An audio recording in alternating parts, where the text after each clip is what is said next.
ಎಲ್ರಿಗೂ ನಮಸ್ಕಾರ. ಇದು ನಾವು ಇವತ್ತು ಬಾಗಲಕೋಟೆಯಲ್ಲಿರೋ ಈ ವಿಡಿಯೋನ ಮಾಡ್ತಾ ಇದ್ದೀವಿ. ಇಲ್ಲಿ ಒಂದು ದಾಳಿಂಬೆ ಹಣ್ಣಿನ ಮರಕ್ಕೆ ನಾವು ಇಲ್ಲಿ ಏನು ಮಾಡಿದ್ದೀವಿ, ಹಾರ್ಟಿಪಂಕ್ಚರ್ನ ಮಾಡಿದ್ದೀವಿ. ಸೊ ಇಲ್ಲಿ ತಾವು ನೋಡ್ಬೋದು ನಾವು ಎಲ್ಲಿ ಮಾಡಿದ್ದೀವಿ ಅಂತ ಹೇಳ್ತೀವಿ. ಈ ಬ್ರ್ಯಾಂಚಿಗೆ ಮಾಡಿದ್ದೀವಿ ಆ್ಯಕ್ಚುಲಿ. ಸೊ ನಾವಿಲ್ಲಿ ಅದಕ್ಕೆ ಮಾರ್ಕಿಂಗ್ ಮಾಡಿದ್ದೀವಿ, ಗೊತ್ತಾಗಲಿ ಅಂತ. ಈಗ ನೋಡಿ, ಈ ಬ್ರ್ಯಾಂಚಿಂದ ಏನು ಆ್ಯಕ್ಚುಲಿ ನಾವಿಲ್ಲಿ ಅಬ್ಸರ್ವ್ ಮಾಡ್ಬೋದಂದರೆ, ಇಲ್ಲಿ ಫ್ರೂಟ್ ಸೆಟ್ಟಿಂಗ್ ನೋಡಿ ಸರ್ ಯಾವ ಥರ ಆಗಿದೆ ಅಂತ. ಸೊ ಈ ಕೆಂಪಗೆಲ್ಲ ಕಾಣ್ತಿರೋದೆಲ್ಲ ಈ ದಾಳಿಂಬೆ ಹಣ್ಣಾಗಿದೆ, ಸರಿನಾ?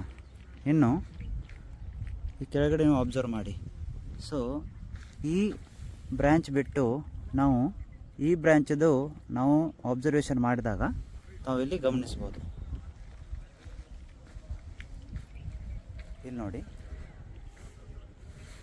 ಇಲ್ಲಿ ನಿಮಗೆ ಕಾಯಿನೂ ಕಾಣಲ್ಲ, ಕಾಯಿಗಳ ಸಂಖ್ಯೆನೂ ತೀರಾ ಕಡಿಮೆ ಇದೆ. ಇಲ್ಲಿ ನೀವು ಅಬ್ಸರ್ವ್ ಮಾಡಿ. ಅಂದರೆ ಹಾರ್ಟಿಪಂಕ್ಚರ್ ಮಾಡಿರೋದು ಇಲ್ಲಿ ವರ್ಕೌಟ್ ಆಗಿದೆ ಅಂತ ದಾಳಿಂಬೆ ಹಣ್ಣಿಗೆ.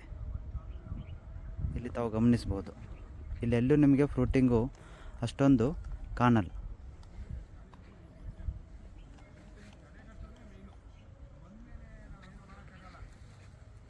ಆದರೆ ಅದೇ ನಾವು ಹೇಳಿದಾಗೆ ಇಲ್ಲಿ ಕೆಳಗಡೆ ಈ ಬ್ರ್ಯಾಂಚದ್ದೇನಿದೆ ಅಲ್ಲ, ಸೊ ಈ ಬ್ರ್ಯಾಂಚ್ ಇದರದ್ದು ನಾವು ಇಲ್ಲಿ ಅಬ್ಸರ್ವ್ ಮಾಡಿದಾಗ ಇಲ್ಲಿ ಕಾಯಿಗಳ ಸಂಖ್ಯೆ ನೋಡಿ.